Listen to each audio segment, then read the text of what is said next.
we have activated our GCP account. Some few people it is still pending. No worries, we'll definitely get it fixed by today. Let's give some time. That's it. Now, some of the terminologies we'll understand it. Once we understand those terminologies, what we will do is basically then jump into a small demonstration. So the first demonstration we are going to do. So before that, we need to understand certain terms and some terminologies there. So first terminology which we need to understand is zone.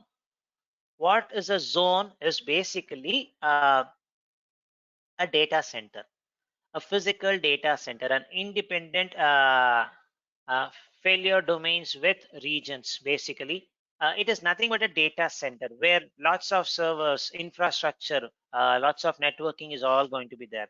So zones are a physical data center. If you know the address, you can go and visit those data center, but Google will never share where their data centers are there for confidentiality reasons.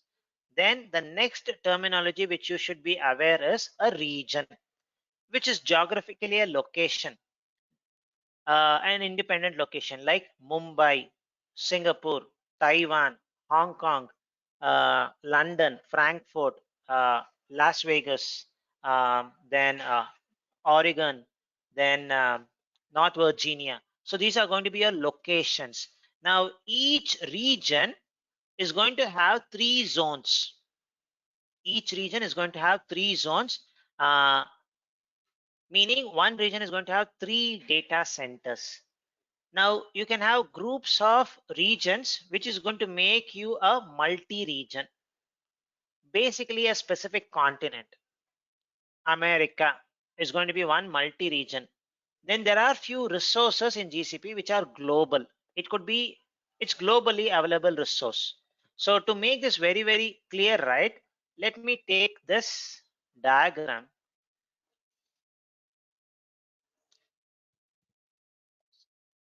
The same diagram which we were using. Google currently has 24 regions, meaning 24 countries you'll have, or states, 24 locations you will have this Google presence. So if I take my highlighter, so I guess most of you are more comfortable with India. Let me start with India and slowly go to the other parts of the world. So in India, there is one region, which is in Mumbai. So if you live in Mumbai, definitely you would have come across where is the zone, actually those 3 zones. In Mumbai, there are 3 data centers. So soon in Delhi also, it's going to come up. So this is basically, I heard that this white color is futuristic,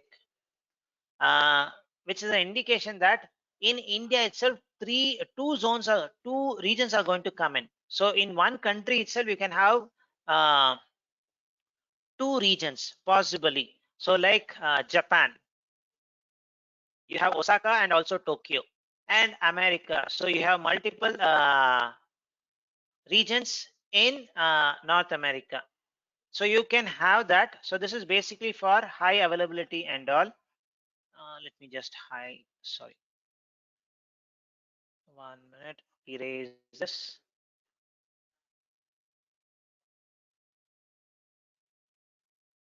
Now this is my one region. Similarly, all these blue dots, if you count, it's going to be 24.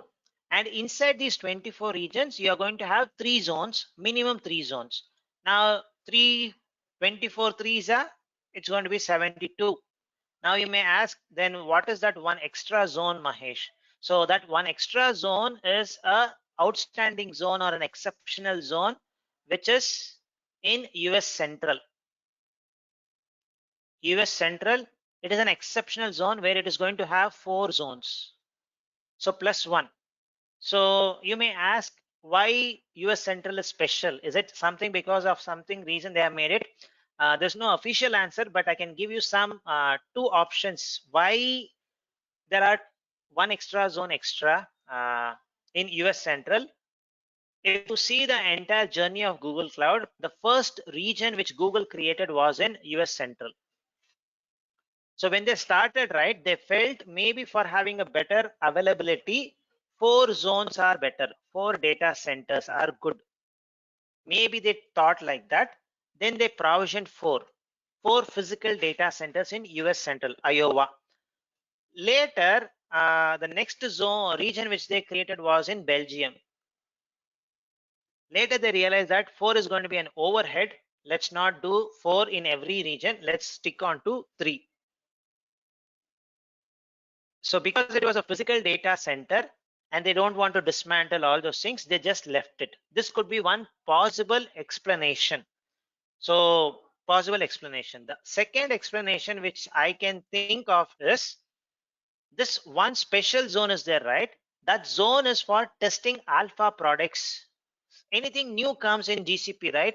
It is always going to be first launched in US Central. It's like your iPhones. Anything comes in iPhone, first is going to be launched in US only. Similarly, any new product comes, it is going to be first launched in US Central. And it's going to be very cheap in US Central, similar to your iPhone, which is going to be very cheap in US compared to any parts of the world. So two possible explanation, maybe that extra zone is only for is basically to promote some alpha products, beta products, to test it out slowly, then they will roll it to other zones. That is one explanation. Or maybe they have done a mistake and they don't want to dismantle that zone, they just left it like that and for testing purpose. Those are two reasons what I think of. Now this is a Mumbai is a region. Inside the Mumbai, you have 3 zones. Now, this part, this is Asia, including Australia, folks. This is your European Union, and this is going to be your North America, your US. So this is basically multi-region. So when you mention multi-region, it is going to be in a continent, basically. 3 is what you are going to get. 3 multi-region resources you are going to get. Now, there was one last category which we had seen. Global. What is a global? A resource which is global in nature. We have already seen a resource which is global. That is our VPC or our network. So the network is a global resource. So currently there's no presence in Africa, Mohammed. Yes, there's no presence in Africa. There's no presence in China. No presence in Russia and Asia, Africa. If say for example in South Africa, I know South Africa is getting. It may get a region soon, is my understanding, because of its growing economy. If you want to do it, the closest one is going to be Mumbai. If there's a, say for example, if somebody asks, we want to do some GCP in Africa, currently it is not possible. They have to use the closest region is Mumbai. If they're okay for the data to leave the country or the specific part, then they can use this thing. But there are few new upcoming regions which could be an important one. So in India too, then Middle East was not at all there. At least Doha is coming, which is good. So in AWS, Azure and all, they have a different name. So in AWS, they call it as availability zones, all those things. So here they call it as zones. So one of the resource which is global is basically our network. And in Russia and in China, it is not there because of political reasons, nothing to do with GC. Google, actually, they are ready to have their presence, but you know the reasons, the political reasons because of which it's not allowed, basically. Now, you have basically these terminologies which you should be aware. So whenever we mention zonal, it's nothing but a data center. Region is groups of regions, sorry, groups of zones.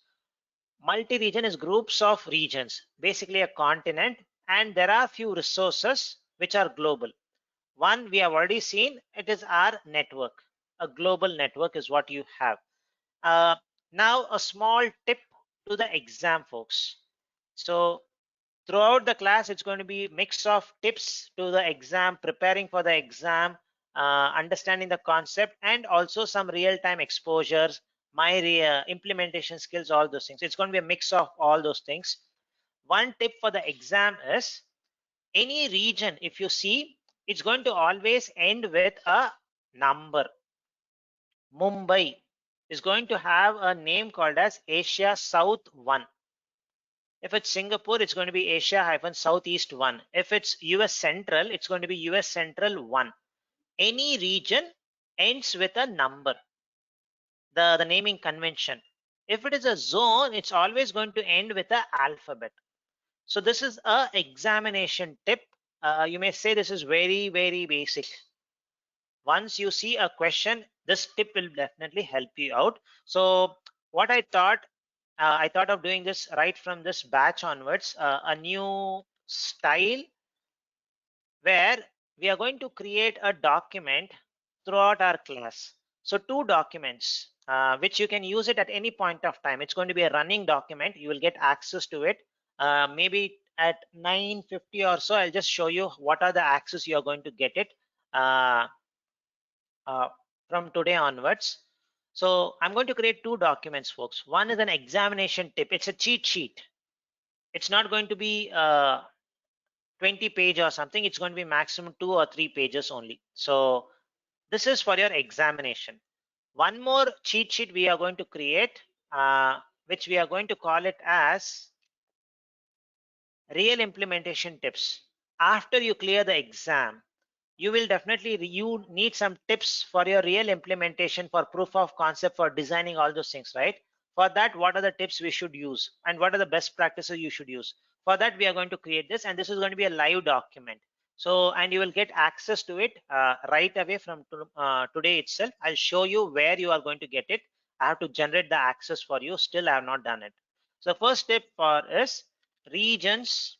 You can look into the slides if you want. But if you want, it's like 1 hour before the exam, you want to quickly brush up all those things, the cheat sheet is going to help you out.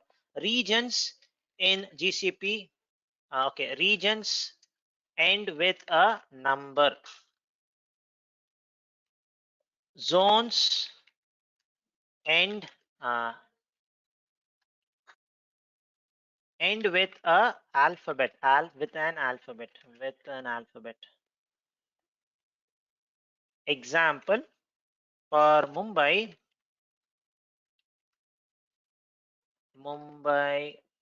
region, Asia-South 1.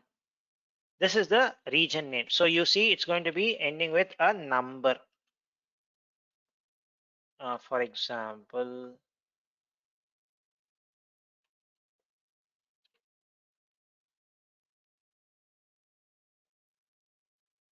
for example, for Mumbai zone, for example, Asia South 1A. When I see it, what is this? It's an indication that it's it's it's a zone in Mumbai.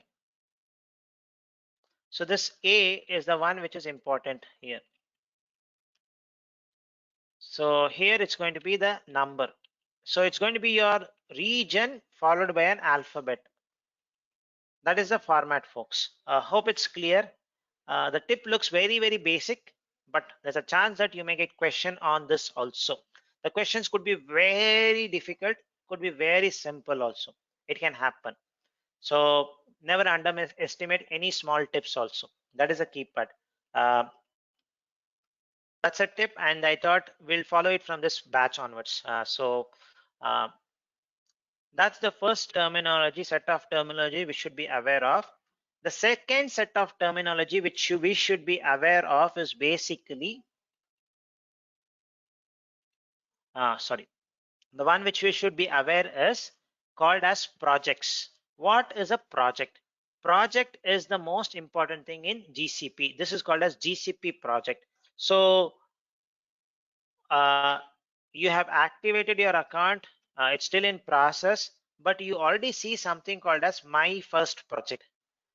So this is a entity where which is going to be used for tracking your billing, how many resources you are running, to whom you have given access to, uh, uh, what kind of access you have given, what kind of resources you are using. You are using virtual machine, database, are you using some AI components? All those things are going to be inside this project. So if I were to give a very simple example, I would say a project is like our sweet home. So the home has a electricity billing ID. So it has an identification number, home number, or the flat number, whatever it is. So inside the house, you have lots of components or lots of rooms. So rooms, you can call it as components in GCP there. So whatever, it's a billable unit. Basically, it's a billable unit. Or you can call an employee as a project in GCP if you want to have a small analogy. Uh, Whatever you do in GCP has to be inside a project. It's a GCP project. This is like a container. And once we activated it, Google automatically created us a project called as My First Project, is what you are going to see. If you want, we can change it later also. I'm going to show you that demonstration at a later point of time. So that's your project. The equivalent of it for people, I saw some people were with AWS and Azure background. For people with AWS background, it is called as account in your AWS. For Azure people, it is your subscription, equivalent of it. So people who are not aware of AWS and Azure, this is a new learning for you, a small thing. So if somebody says I have an account in AWS, basically he's talking about a project in GCP. That's how you can do a mind map when you're talking to an AWS person. So the most important thing is whatever you create in GCP is in a GCP project. That is the most important thing. Now, with that background, let's get our hands dirty by doing a small demonstration. I'm going to only do the first part of the demonstration and stop it, and I'll show you where you can have access all those things. There's some question. Let me just answer and then go further. First question, can I have a service which is common to all projects? Good question. Say, for example, if you were to have something like that, you have to have a common project. Again, it has to be a project only. You share the resource, like share some resource like PPC, which we have not come to that. So possibilities are there, but it has to be part of a project only. From one project, you are sharing it to another project. So, but something which is common, totally not possible. It should be one more project, but those project resource you are sharing it with multiple projects. That is possible, but out of project it is not possible, Mohammed. So it has to be always part of a GCP project. So outside of your project, you cannot do anything. So outside the project, what you can do maximum is some policies. Some policies is what you can do. We'll talk about that more in tomorrow's class. Now, I cannot keep on talking for a long time with just only slides. So let's jump into a small demonstration, and we will use two resources, folks. Most of us know how a virtual machine, what is a virtual machine? You would have definitely created something like a virtual box on your laptop itself. You would have created some virtualized software, installed a virtual environment. You would have tried it. If you have not tried it, you would have at least used your laptop, right? So what if it was laptop was a Linux machine? That's what we are going to do. We'll create a Linux virtual machine and quickly play around with it. And everybody would have used everybody would have used basically a Dropbox, Google Drive, OneDrive kind of products already, or if it is AWS S3 kind of stuffs. So you also get a similar kind of a product in GCP called as storage, where you can upload anything. It could be an image, it could be a textual file, it could be a video, it could be an audio content, anything you want to store. You can store it in a service called as Google Cloud Storage. So these are very simple products. So we are going to use this for our demonstration purpose. So the way we can access GCP resources, there are different ways of accessing it. The first and the most easy way is the web console. What you are seeing here, sorry, this is called as GCP web console. Sometimes people just call it as console. To make it very clear, I usually use the term web console. Web is going to be a front end, a UI. So a web front end, this is your stuff. So you can interact with GCP resource via this. This is the first option. We will explore that today. The remaining options, more options are there. We are going to explore it tomorrow. There's one question: any WhatsApp group created for the training communication? So you want to have a WhatsApp group or a Telegram group? We'll decide it. If you want, I can do it. Never did it actually, but if you want, we can have a group. I prefer to have a Google group where if you have any questions or anything, you can ask there. So I usually do that. Uh, if you want, I can add you people into that Google group. So the previous batch learners are part of that group. So they ask any implementation questions there, any challenges which they face. Usually people, other teams also do it. It's a Google group. So since we're using GCP, if we can use all Google products, it would be better. So I'll add you people there if you are okay. Give me your consent if you're okay. If you want to add it to that Google group, basically it's a private forum where people discuss the things. It's not that popular, but if you have any questions, any concerns there, you can ask. Others also answer it. It's not only me who have to answer it, but others can also answer it. Sure, folks. I'll just add it. Uh, if you can, if it's okay, you can just send me your, yeah. So okay, if you can just drop a mail so that I can just remember it, so and do it. So I don't have a paper and pen next to me. Just drop me a mail, add me to the group. I'll just add it to add to that Google group.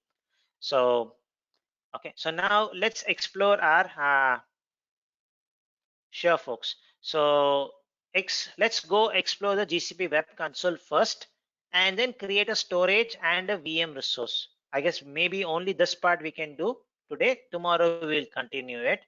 So for this, let me come to this page.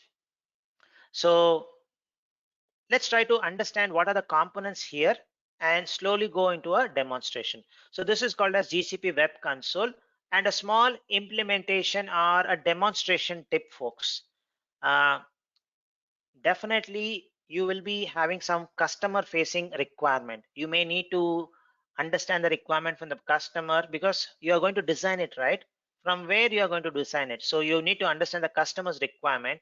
Maybe you may be required to show some small proof of concept, some demonstrations, all those things. So when you are in front of the customer's place and they have asked for a requirement to be demonstrated, you open up your browser. Please don't do this. Go to Google. Okay, I will just use this one.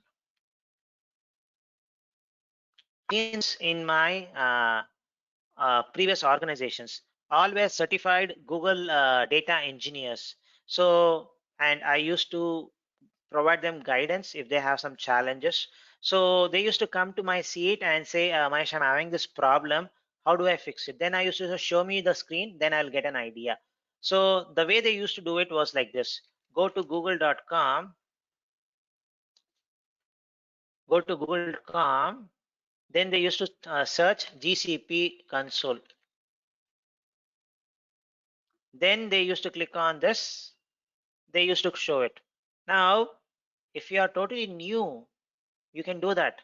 But you are a certified data engineer, certified architect, you cannot do this. Can't you even remember a link which is your bread and butter, which is going to be your bread and butter? So it has to be, you have to using this practice. So console.cloud.google.com, so easy to remember.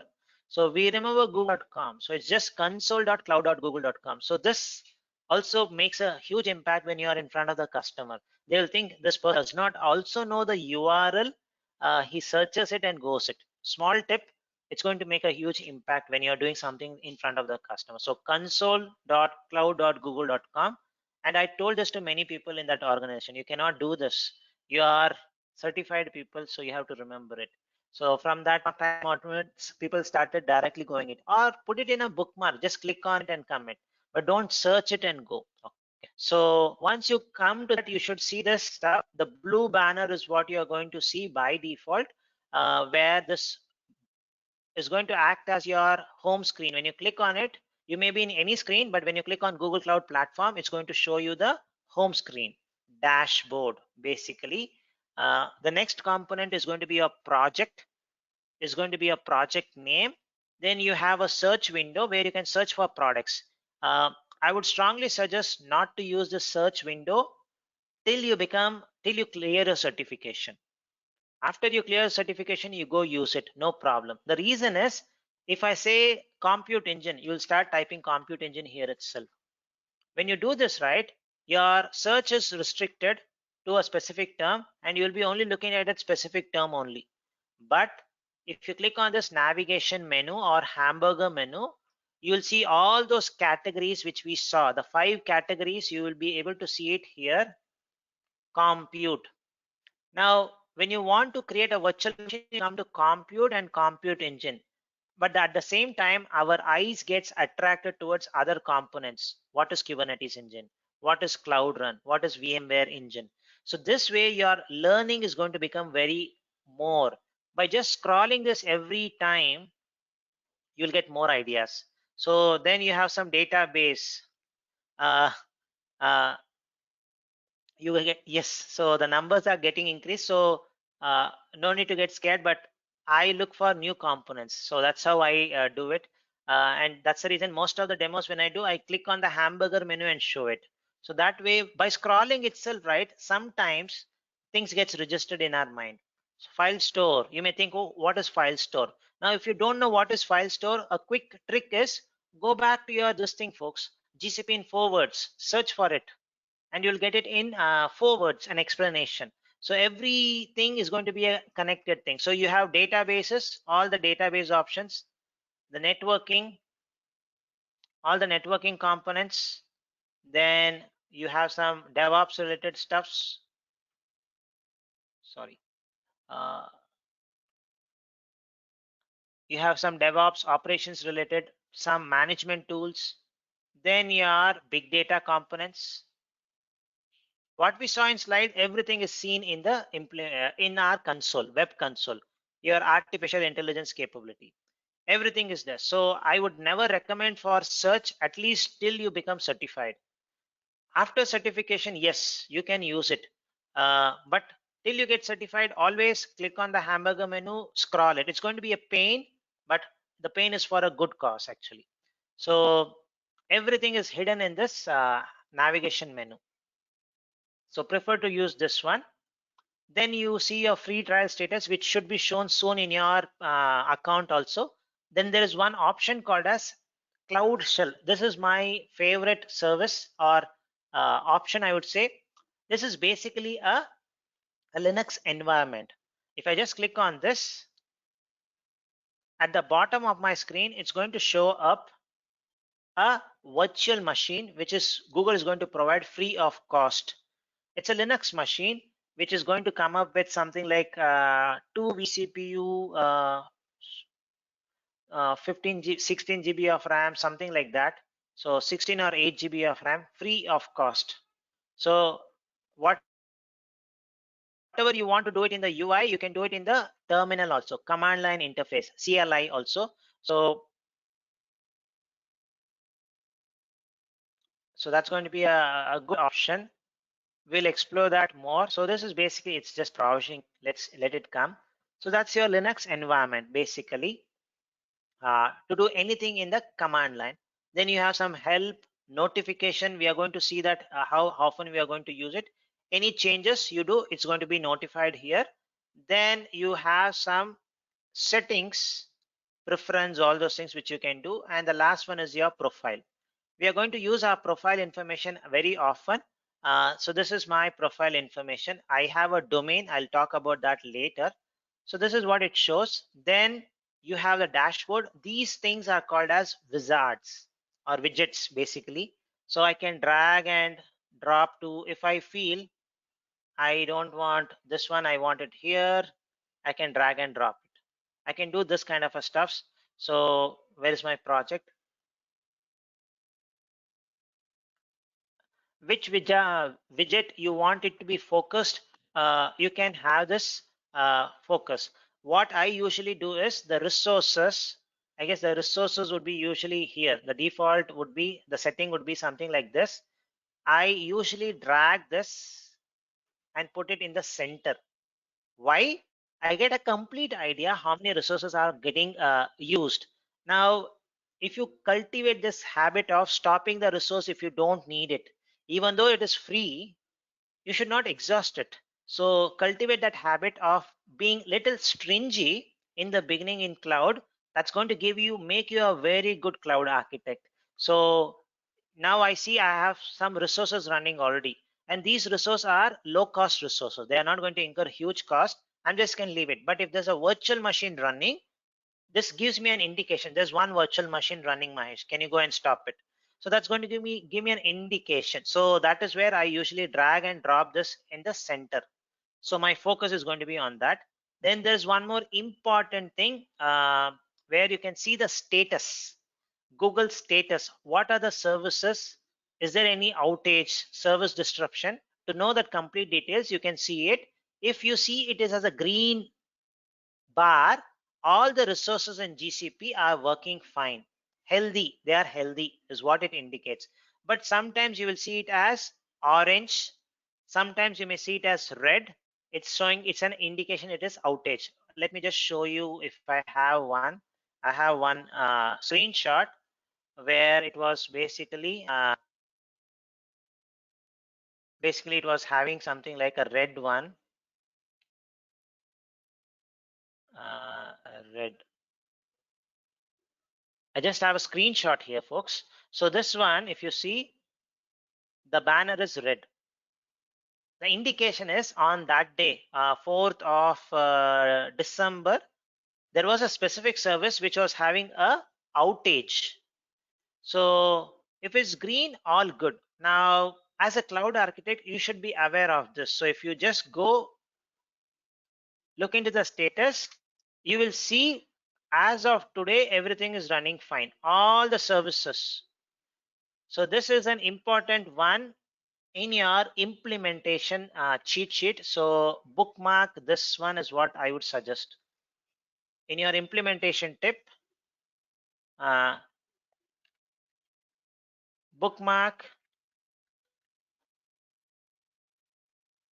so that you know everything is healthy. Now, definitely people will ask on that 14th of November or some December, the outage happened, right?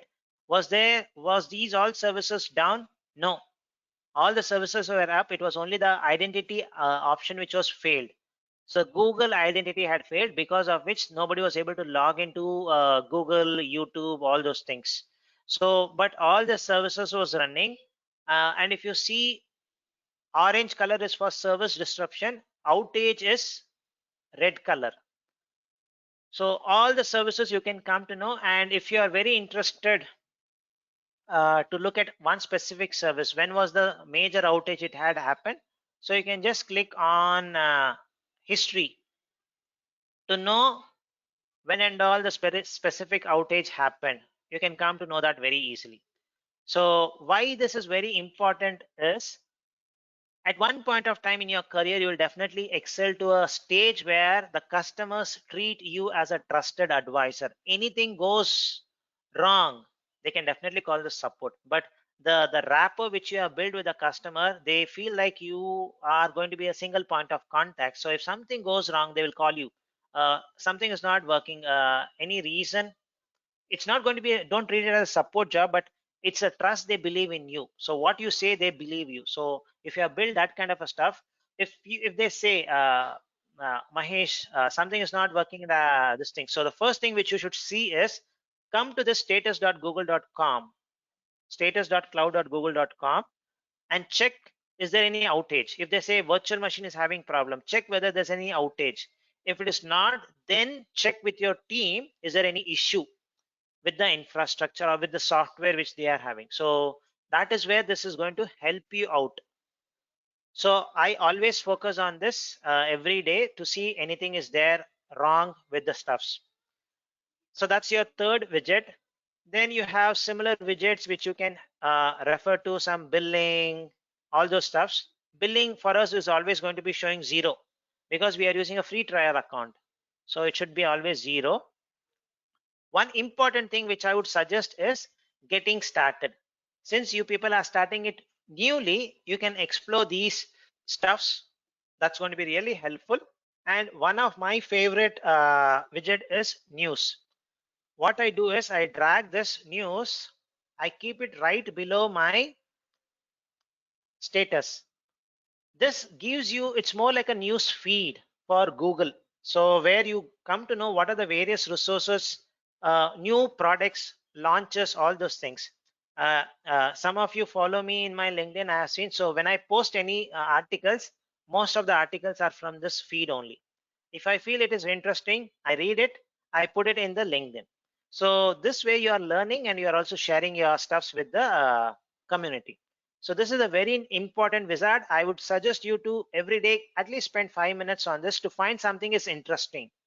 It's going to be a good one.